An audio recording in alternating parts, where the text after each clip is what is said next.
The title of my meditation is Abandon the Shadows.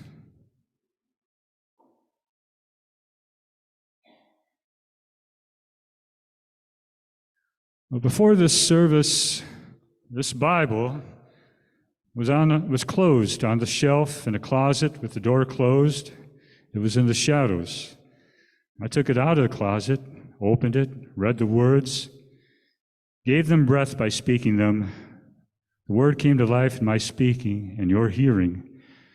And when we live out these words, when they inform and inspire the things we do and say and think, we give them flesh and sinew.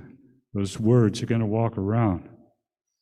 But sometimes I feel like the closed book in the shelf in the closet in the dark, especially in the bleakness of late winter when the season has long lost its charm. There's a gloom I cannot dispel over and around me. There's a feeling of being buried by the never-ending, ever-expanding to-do list in my life.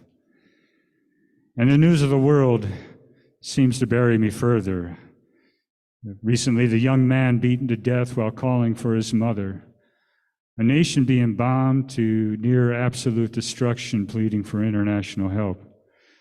I don't feel all that alive to myself or to anyone. I like to hide away and slumber. But strangely enough, preparing for this service helped to revive and awaken me. Considering those dry bones coming to life in Ezekiel's message and Christ raising Lazarus from the dead seemed to have a reviving effect. I found a song to use as the call to worship, Awake, O Sleeper, singing it to myself on the way to work, on the way home, and doing the dishes and so forth. Worked that song into my being, into my bones, and it seemed like I was abandoning those shadows of night without even knowing it. But just as Lazarus needed his community in order to come back more fully to life, to unbind him so that he could move freely again, and just as Jesus needed his community, those ministering angels, after his struggle with Satan in the wilderness, I needed the help of my community to be more fully free of the shadows. My friend Gloria, a couple of weeks ago, offered to help me with my reception hosting. I don't know if it was her intention, but she actually made me aware of the fact that I was even scheduled to host that week. And but I happened to have these roasted black walnuts on hand and had been wanting to make a pound cake with them for some time, and now I had a real purpose to get my act together and make that cake for church. The cake came out a little denser and crustier than I had intended. I tried to compensate for those shortcomings by telling a little story, the inspiration for that cake, going back to when I made a visit to Germany as a kid. And to my surprise, everyone told me how much they enjoyed the cake and the story too. Michael Ruggiero, who came that Sunday, a fellow arborist, we're both arborists. We both shared an insider joke about the allelopathy of black walnuts and what dangerous side effects we might get from eating this black walnut cake. And this completely mystified our friend David Williams, who had no clue, not knowing that Michael and I were both arborists, sharing some somewhat arcane, not general knowledge. That cake, in a funny way, brought us together. I was coming more alive to my God again, to the people around me, to myself. And I wanted to be more alive to everyone, even those whose worldview might conflict with mine, those who might have other differences with me, who might not even see me, even when encountering me face to face. The other day, I was going out the emergency gate of the subway station. A young man came right at me, not seeing me, only seeing that open gate that he wanted to get through to the train platform below before the gate closed.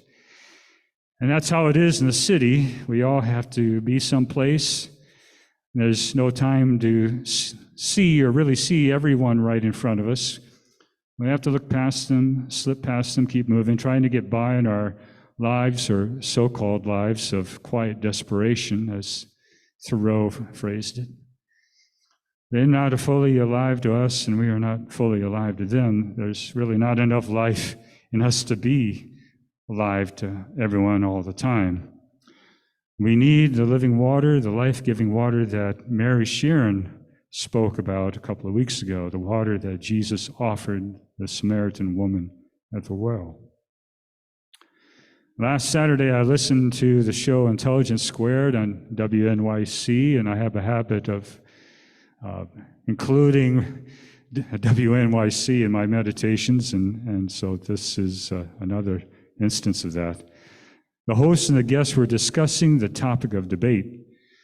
They noted that more often than not, participants in the debate aim to win by proving to the other side that the other side is wrong. The aim is to obliterate the opposing view, make it dead, so to speak, so that your view can prevail. But if one's aim is true, to seek truth and light, and not just winning, one should engage with opposing views and be alive to the possibility of truth revealing itself in a new light and in unexpected ways. It can be thrilling to come to a new understanding and way of seeing things.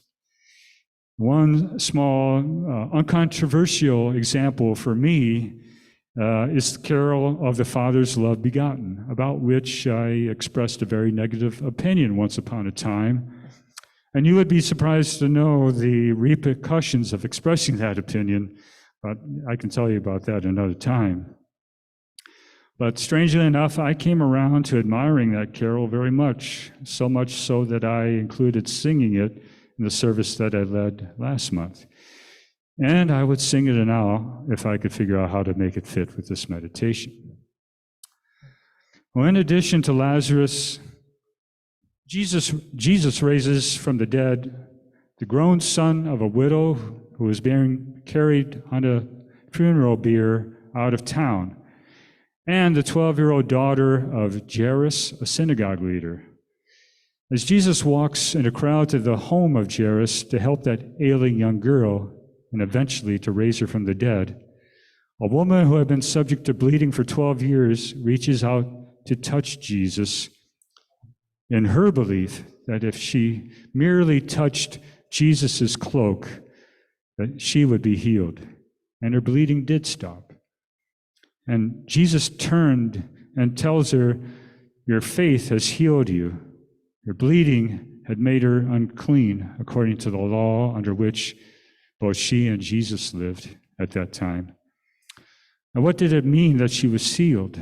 Simply that her bleeding had stopped and now she was no longer unclean? Or was her healing the faith itself that enabled her to reach out to Jesus, overcome that sense of self as a so-called unclean person, and touch the Son of God and have that new sense of self as as a beloved child of God? Through faith, she had a new life, a new reality, just as did that 12-year-old girl that Jesus raised from the dead later in the chapter.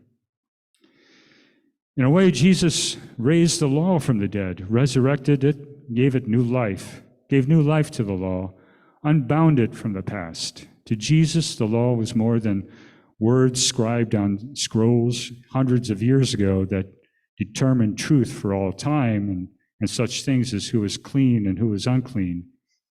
It was a living thing that could grow, expand, mature while staying true to what was essential about the law. Love your neighbor as yourself, and love the Lord with all your soul, all your mind, and all your strength. In the law of love resurrected by Christ, it did not matter if you had bled for 12 years or how unclean you might seem, even to yourself. You were a beloved child of God. And today that law says it does not matter what one's sexuality or gender identity is, what one's immigration status is, or what country one comes from. All are loved and accepted by the God of love. When Jesus received the news that Lazarus was very sick, he seems to have blithely waited 2 days before heading to Bethany to see his dear friend. And by the time he arrived in Bethany, Lazarus already had been in the tomb for 4 days. I thought of this part of the story when I read about the very sick, possibly dying Great Salt Lake in the Saturday New York Times in an opinion piece called "I Am Haunted by What I Have Seen at Great Salt Lake" by Terry Tempest Williams. The lake is now only a third of its former size. I learned this a few months ago, and the news shocked me then. How had it not come to my attention long before that the situation had become this dire? The shrinking of this vast lake, which I had seen firsthand as a young man, crystallized for me the immediacy of the impact of human-related climate change, along with overconsumption and the unsustainable exploitation of nature.